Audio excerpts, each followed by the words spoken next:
pendidikan Islam semakin berkembang.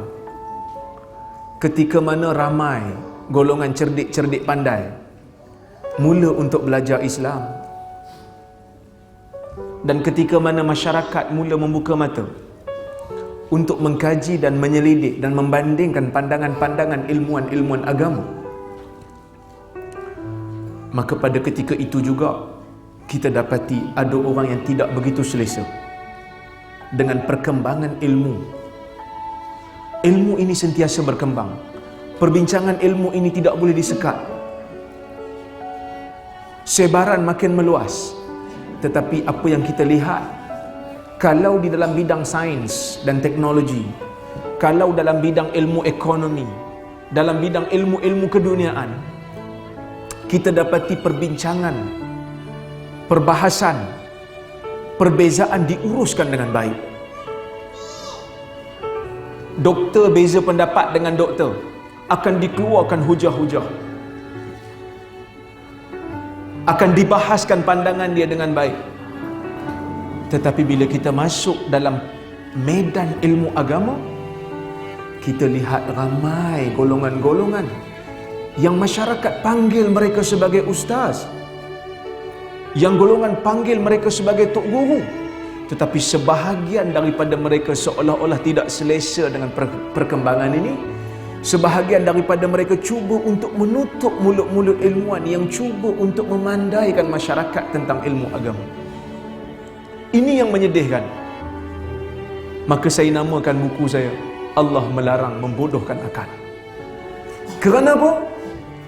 Kerana kita tidak mahu masyarakat kita terus dimomokkan, ditakutkan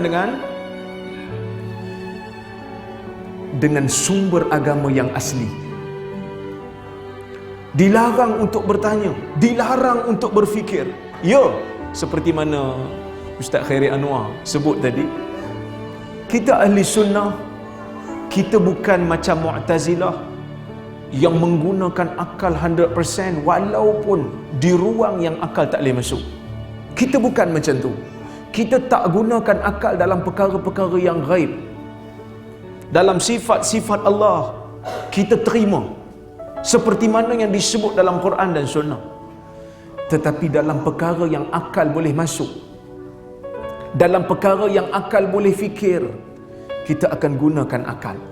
Maka sebab itu Allah Subhanahu wa taala menyebut di dalam Al-Quran, ya ayyuhalladzina amanu innamal khamru wal maisir wal ansab wal azlam rijsum min amali syaitan fajtanibuh. Wahai orang-orang yang beriman, sesungguhnya al-khamru, sesungguhnya arak, wal maisir dan judi, wal ansab dan berhala-berhala, wal azlam dan menilik nasib, rijsum min amali syaitan, merupakan kekotoran daripada amalan syaitan. Jauhi dia. Mudah-mudahan kamu berjaya. La'allakum tuflihun. Mudah-mudahan kamu berjaya. Kenapa? Kerana 4 benda ni disebutkan dalam Quran dalam satu baris, yang mana mereka ataupun keempat-empat perkara ini mempunyai satu sifat. Sifat yang membodohkan akal manusia. Sifat yang memandulkan akal manusia. Saya sebut dalam kitab ni. Allah melarang membodohkan akal dalam ayat ni. Walaupun tak disebut secara jelas. Walaupun dalam hadis seperti mana kata Ibn Hibban dalam kitab dia Rawdatul Uqala, tidak ada satu hadis pun yang memuji akal. Tak ada yang sahih. Kesemuanya dhaif dan palsu. Tapi dalam ayat ni mengisyaratkan supaya orang-orang Islam menggunakan akal yang baik, meninggalkan amalan-amalan yang boleh memandulkan fungsi akal. Maka Allah Ta'ala mengharamkan arak. Kenapa? Kerana arak boleh memadamkan fungsi akal. Orang yang mabuk 3-4 jam dia mabuk, mungkin lebih lagi. Yang mana 3-4 jam kalau digunakan untuk berfikir tentang maslahah ummah, kalau digunakan untuk berfikir macam mana nak selesaikan problem ummah, sudah tentu akan bermanfaat umat ini. Begitu juga Allah Ta'ala sebut wal maisir, judi, juga merupakan kebodohan. bertaruh, menggunakan apa yang ada, apa yang kita yakin miliki untuk dapat satu benda yang belum tentu dimiliki. Kebodohan.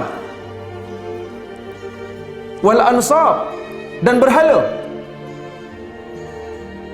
juga kebodohan. Kenapa? Kerana kita yang cipta dia, kemudian kita sembah dia. Wal azlam, dan juga telik nasib. Telik nasib juga kebodohan. Berapa ramai orang yang pergi telik nasib, sedangkan dia lupa nak tanya orang yang telik nasib tu, tukang telik nasib tu, kenapa tak telik nasib dia sendiri. Soalan ni yang patut ditanya. Mula-mula pergi jumpa tukang telik, saya nak tanya, apa nasib awak esok? Kenapa dia asyik telik nasib orang, dia tak telik nasib dia sendiri? Maka ayat ini menggabungkan 4 perkara yang kesemuanya membodohkan akal. Maka buku ini yang ada pada tangan kebanyakan tuan-tuan dan puan-puan sebenarnya adalah soal jawab. Soalan-soalan yang saya sentiasa ditanya.